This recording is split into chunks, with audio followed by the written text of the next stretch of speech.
I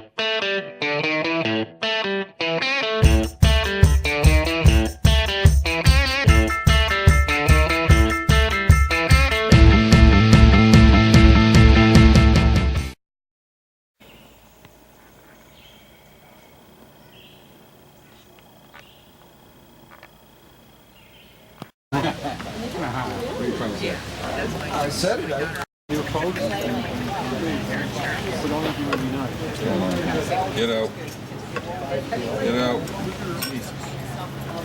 Is this that difficult? Oh my God. Here we go.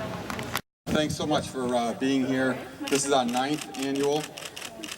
Are you serious? That was really fast. All right, did you fall and hurt this? Whereabouts is it hurt? Right in here? All right, knees fine? You can move all that? Down here? Did you hit your head when you fell? No? Can you look straight ahead? Thank you. No? Can you open your mouth?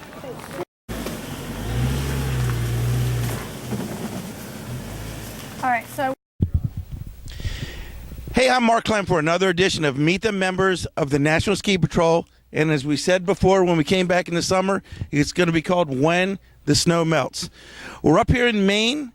We've been up here all weekend up in Maine. I know it's July 29th, but that doesn't mean we can't talk about ski patrolling because we're ramping up. We're waiting for the snow to happen. And for most of the country, it's 100 degrees. I can tell you right now, it's a cool 74 degrees here.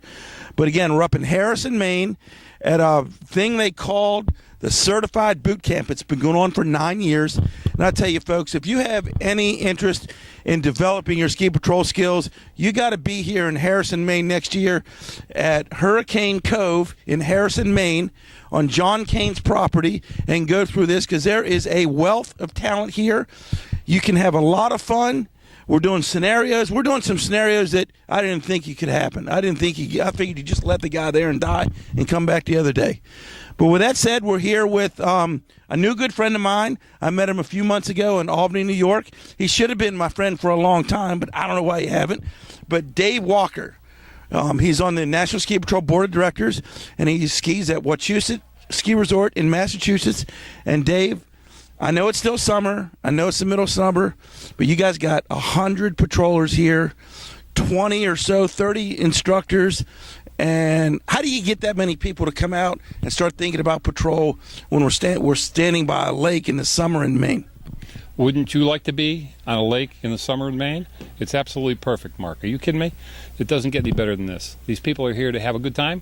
That's what we're all about. We're here to learn. We're here to have a good time. And so that's why they come up here. There's swimming, kayaking, canoeing, and a lot to learn with lift evac and first aid. And we don't leave those people in the woods. We drag them out of there. We do the first aid and we pull them out of the woods. So. I tell you, that was that was the best scenario I've ever seen. I've been a patroller for over 25 years, and that was probably the best. And I was just videoing, and I was interviewing the guys. But I learned more from that scenario just by watching and talking to the guys than I have in I don't know how many years. Talk about how that experience can enrich the patrollers. So everybody here is not trying to be a certified patroller. Some people are. Some people are just watching. Just talk about what this experience brings and why you should be here next year for the 10th annual Certified Boot Camp. Well, the complexity of the problem is what challenges people. As we practice first aid, we do it sometimes in a gymnasium or whatever. To put some realism into it, we bring it out into the woods. Very seldom do you find a gondola stuck in a tree in the woods, correct? Or a chairlift laying on the ground. So the extrication is a huge part of what we do, but that's the complexity that brings these people here. They want to challenge their first aid skills. They want to challenge everything they've learned in OEC, and they love doing it. It's unbelievable how much they love doing it. You know, they come here to learn, and we've got people as far away as Maryland and West Virginia. It's unbelievable how many people show up here. We started with 37 people the first time that we did this. Last year we had 79. This year it's we started with 115. Wow. But they're all here to learn something, and we're happy to do it. You know, there's a lot of dedication, a lot of smart people, and it's just been outstanding, you know, and it's way too much fun. It is a ton of fun. You're not having any fun, are you? No. I'm not even going to have any fun later when we get into the real fun, from what I hear. Hey, shout out to John Kane, the director of the NSP's Eastern Division. We're here on his property. I guess his wife let us come here. He just kind of rents, or he visits on the weekends, he says? Believe me, she lets him stay here once in a while. Yeah. That's the truth.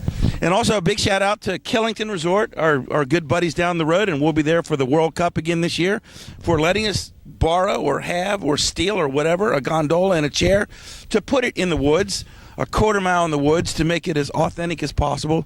And who thought up that scenario? Because I tell you, that wasn't one person, that was a few people, but that was a really well thought out scenario. And folks, I'm talking about it, but it was simulated that a skier fell the gondola fell. There was a lift problem. The gondola fell and a chair fell, and it was a mass casualty incident with several people injured. And there was about a team of maybe 10 or 12 patrollers with low angle rescue, providing EMS care, or scene management, and seasoned veterans. That's all I got to say. Yeah, accident investigation too. It's one of the things that we do in order to, give the insurance company something to work with. So we do that piece of it as well. And we prefer to look at it as reassigning company equipment rather than stealing or borrowing or whatever you want to call it. So we reassigned company equipment to bring it out here, and yeah, we borrowed it. It'll be going back. Talk about how this event has evolved and how this event helps the other events like patroller schools and what do we do in the winter at several of the resorts. And where do you want to go with this event? It's been 9 years. Where do you want to go in the next, when it's 15 years old? Well, if we have many more than 102 or 115 people, Mark, it's going to be a real problem, all right? As you can see from all the tents we have, or maybe you can't see it, but we've got all kinds of tents at the tent city here. All kinds of activities. You know, I'd like to see it grow somewhat. I'd like to see us do more events across the East, even across the country. I think that would be great.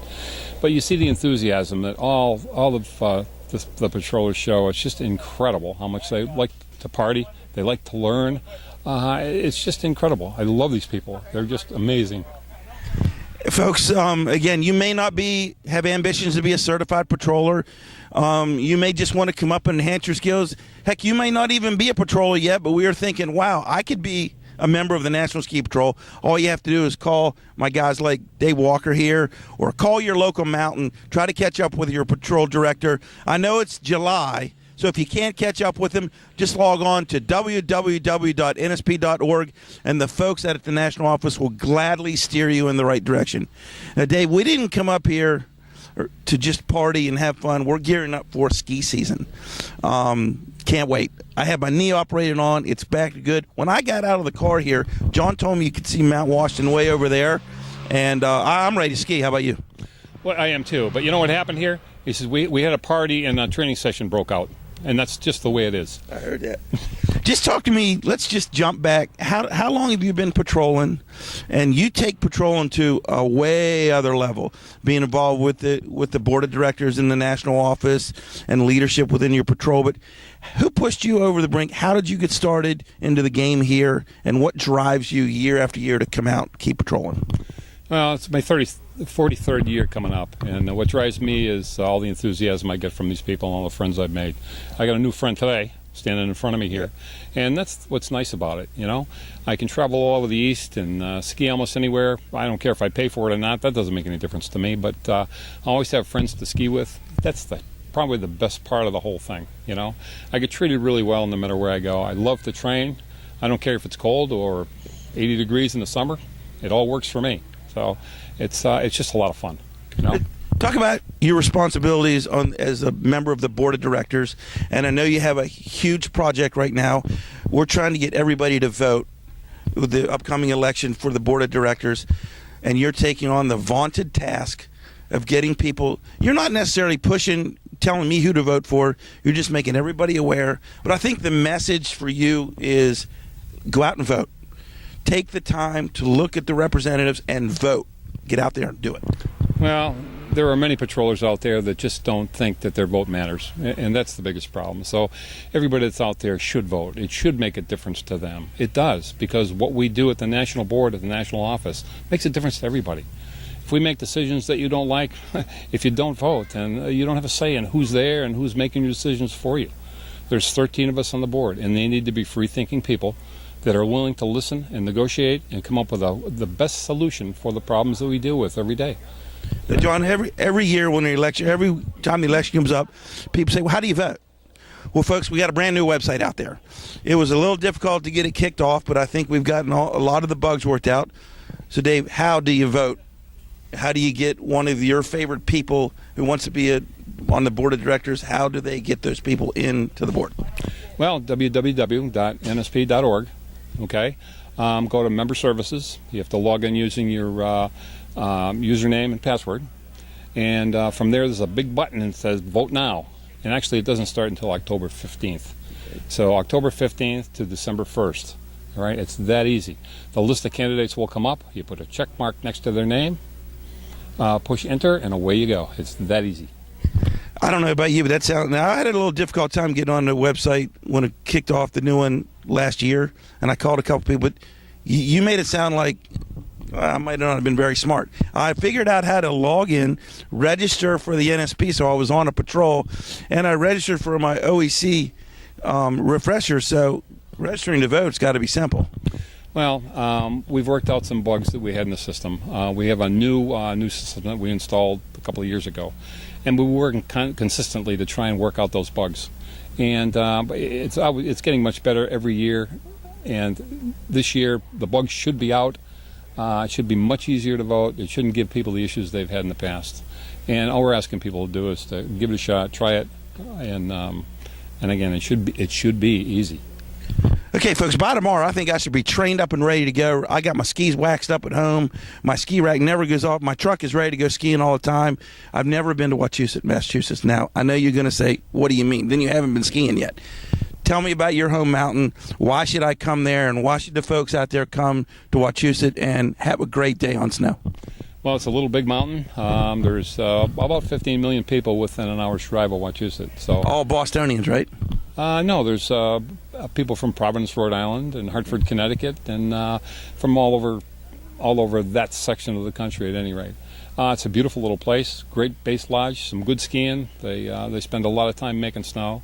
They improved the snowmaking capacity last year, and they make an incredible amount of snow. This year we have more snow than we've had probably in the past 30 years. They just piled it up and piled it up. So we had some warm weather this year, but we made the snow early, and it stayed. And they had an incredible year again this year, like they always do. Now, I'm going to be up this way in New England for Thanksgiving time. I'm going to be hitting the World Cup, but I got to drive right by your mountain on the way up and back. When I get out of my car in your parking lot, what trail do I have to ski if it's open? Well, you got to ski all of them, Mark. You can't make decisions like that. And I'll tell you what, when you drive by, you can stay at my house. How's that sound? Hey, you heard that. I got free lodging, and do I get dinner? I'll buy you dinner. How about that? No, you don't have to do that. I'll buy you dinner, too. Not a problem. Not a problem. Hey, everyone, you know what? Like Warren Miller used to always say, my favorite ski mountain is wherever I'm skiing right now. And he couldn't have been more right about that, because I have a lot of fun everywhere.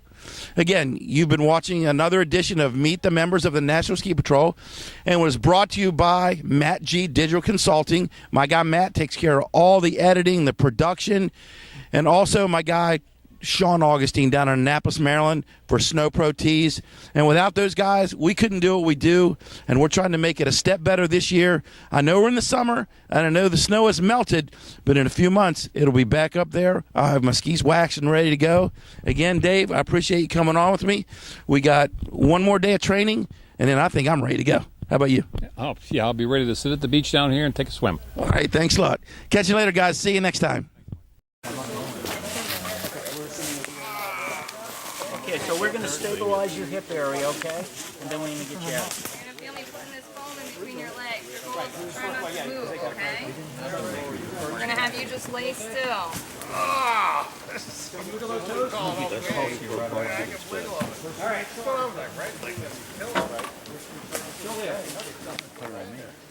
Still there?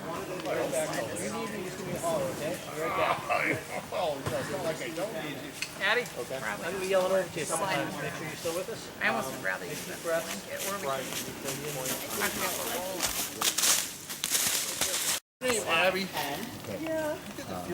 What's that? Yes. Hey Rick, I'm sorry, this is going to hurt a little bit, but we're going to have to do this to stabilize your injury, okay?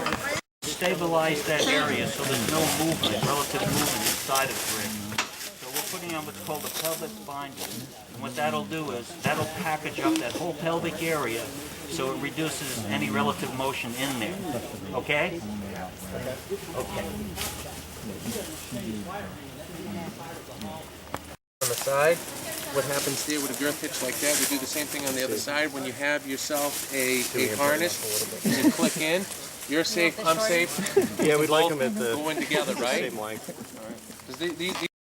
I'm just afraid of them sliding back on us. We don't have our low angle people to use as an extra set of hands, right? No, Okay. it's just us. Okay. Might have to get a little bit of an angle. Okay, Rick, we're going to lift you up and slide you onto this board, okay? I think we can lift his pelvis and slide it up. We'll lift up on the splint. Okay, on 3, we're going to lift you up, Rick. You ready? Stop talking to me. Stop 1, talking to me. 2, 3. Are you okay? No, stop talking to me. I'm not talking anymore.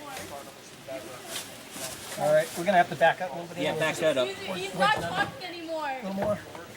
Keep coming. Keep coming. Take those sunglasses off. How your eyes do? Open your eyes. Good. Any problems seeing? Now let's pick this up and just kind of get us in a stable. Pass go.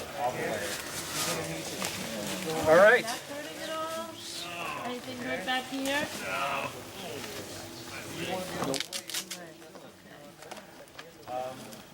If he has no back tenderness, then we'll drag him out onto a board. Okay, good. Stop! Set!